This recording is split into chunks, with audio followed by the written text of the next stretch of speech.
Buen día, buenas tardes amigos y colegas. Primeramente, feliz año 2020, esperando que este nuevo año traiga mucha prosperidad, mucho amor, mucha salud, sobre todo a todos ustedes y sus familias. 2 de enero de 2020 ya tenemos bastante chamba. Primeramente, desde el día de ayer, 1 de enero de 2020, están vigentes los nuevos salarios mínimos. Estos fueron publicados en el diario oficial el 23 de diciembre de 2019 y son para la región fronteriza norte 185.56, para el resto del país 123.22. Esto significó un aumento del 5% del salario mínimo en la región fronteriza y de un 20% para el resto del país. Hay que volar muy bien porque aparte del efecto que tiene directamente sobre sueldos y salarios, está el factor de la seguridad social. ¿Sí? Tenemos que, por acuerdo del Seguro Social, cuando se publica la UMA en 2016, que es la medida que debe servir para cualquier pago que esté ajeno al salario y dejar el salario mínimo solamente para el pago del mínimo del salario.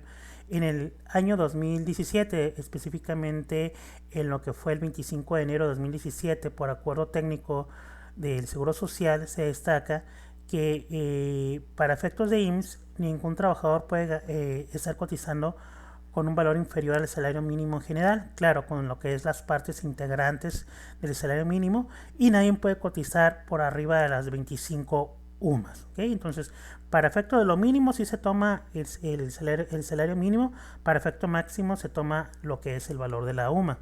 ¿Okay?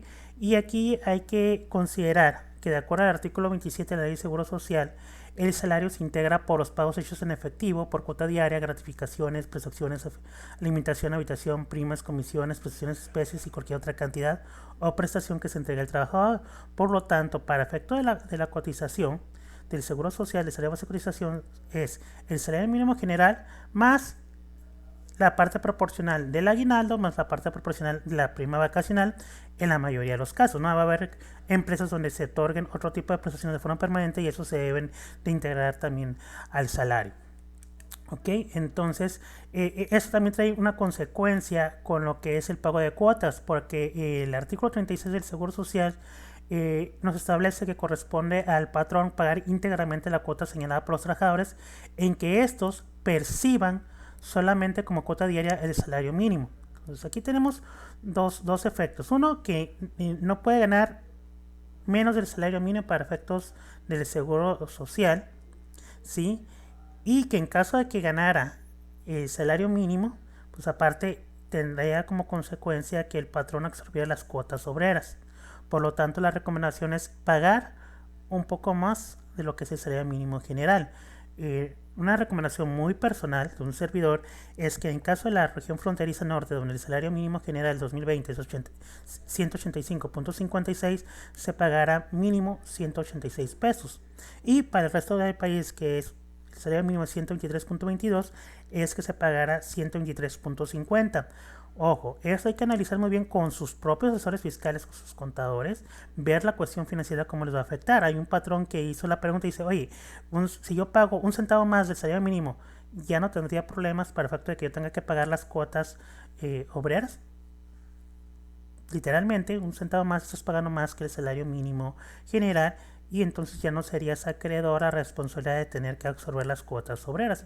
Pero como les vuelvo a repetir, ya es una decisión que tienen que tomar en sus empresas, con sus asesores fiscales, con sus contadores y ver cómo les va a afectar eso financieramente y tomar la mejor decisión. Ahora, ¿qué pasa específicamente al inicio del ejercicio? Bueno, tengo el efecto del incremento de los salarios mínimos, pero también hay que recordar que si yo pagué percepciones variables del sexto bimestre, tendré que presentar también una modificación de salarios por las variables. Esto quiere decir que el salario base de cotización vigente a partir del 1 de enero de 2020 va a tener dos efectos. En aquellos trabajadores que ganaban menos del incremento ahorita del salario mínimo general 2020, ¿sí? Donde hay que presentar una modificación, donde se tiene que integrar las partes del aguinaldo, de la prima vacacional y como le digo, en aquellos casos que pagan otras prestaciones en forma permanente de acuerdo al artículo 27 del Seguro Social, se tendrían que integrar las partes fijas del salario base de cotización Y adicionalmente tendrás que adicionar la parte variable. Esto tendrías que presentarlo dentro de los primeros 5 días terminado el bimestre, que en este caso nuestra fecha límite sería, si no me equivoco, el 8 de enero 2020. Entonces hay que contemplar que en aquellos casos de trabajadores que ganan, por ejemplo en el caso de la región fronteriza, menos de 185.56 pesos, pues hay que presentar una modificación por percepción fija.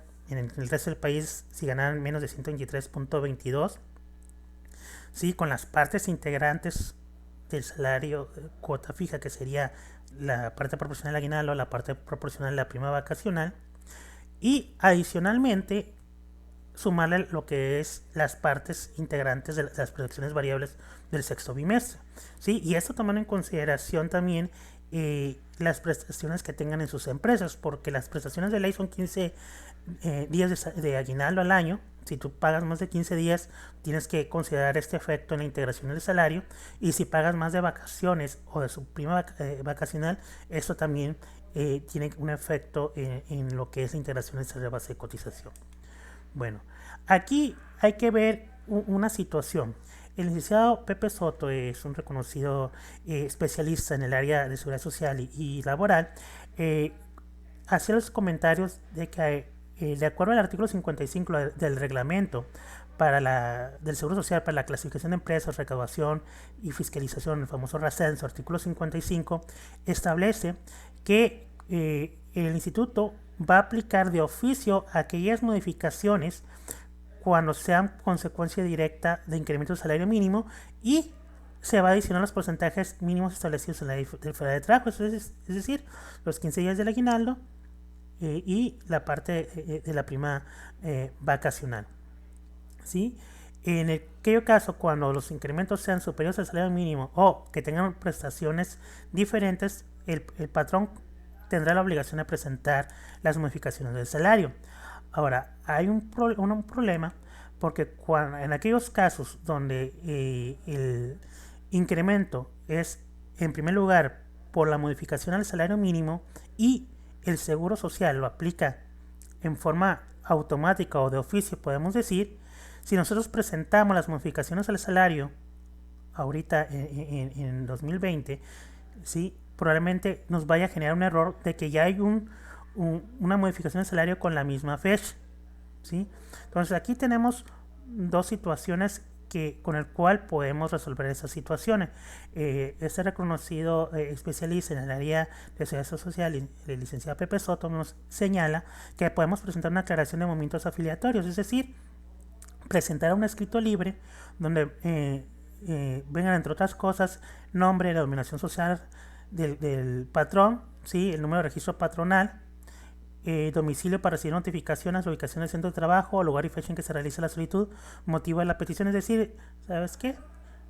Nos rechazaron los avisos, se pide que se den por aceptados, ¿sí? Dentro del escrito, aparte de hacer la justificación de este escrito, se va a hacer la relación con el número de seguridad social, nombre de los trabajadores y el salario base de cotización que estaría vigente a partir del 1 de enero de 2020, y acompañada a ese escrito la tarjeta de identificación patronal, ¿sí?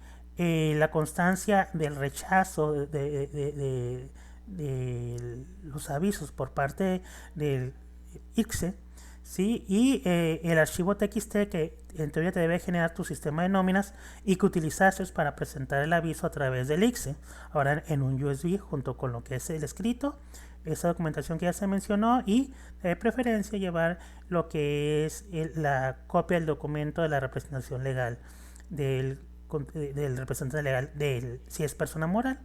Sí, en aquellos casos que es persona física, pues no sería necesario, ¿ok? Y esto nos lleva a que estas modificaciones, ¿sí? Derivadas por el incremento del salario mínimo de la región fronteriza norte del resto del país y por la parte adicional de las presiones variables, aunque se tenga hasta el 8 de enero para presentarlas, la recomendación es presentarlas antes, para que en caso de rechazo tengamos todavía tiempo de presentar esta declaración. El año pasado, lo que muchos hicieron fue presentar una modificación con fecha 2 de enero y capturarla en el sistema de nóminas y en el SUA con fecha 1 de enero y así pagar las cuotas en forma correcta, ¿sí? Aquí ya será decisión, como les vuelvo a comentar, de sus asesores fiscales, de sus contadores, cuál camino van a tomar. La recomendación siempre sería irnos primeramente por lo que es el escrito y en segundo lugar, si no tenemos respuesta, pues ya presentar con fecha del 2 de enero las modificaciones. ¿Ok? Y hay que tomar en cuenta que hay casos en donde el trabajador labora por semana reducida, jornada reducida, y donde también ellos no pueden cotizar menos del salario mínimo. Entonces también aquí tendríamos que visualizar y aplicar en su caso las modificaciones correspondientes del salario mínimo. Para efectos de ICR, solamente en los casos en que su salario sea por un importe de un salario mínimo general correspondiente al área geográfica del contribuyente, no había retenciones de ICR. Por lo tanto, si nosotros aplicamos, como les comento, en este caso el patrón que decía un centavo más es más que el salario mínimo, efectivamente así lo es. Si nosotros incrementamos más el salario mínimo, también en estos casos sí habría retención de ICR a los trabajadores.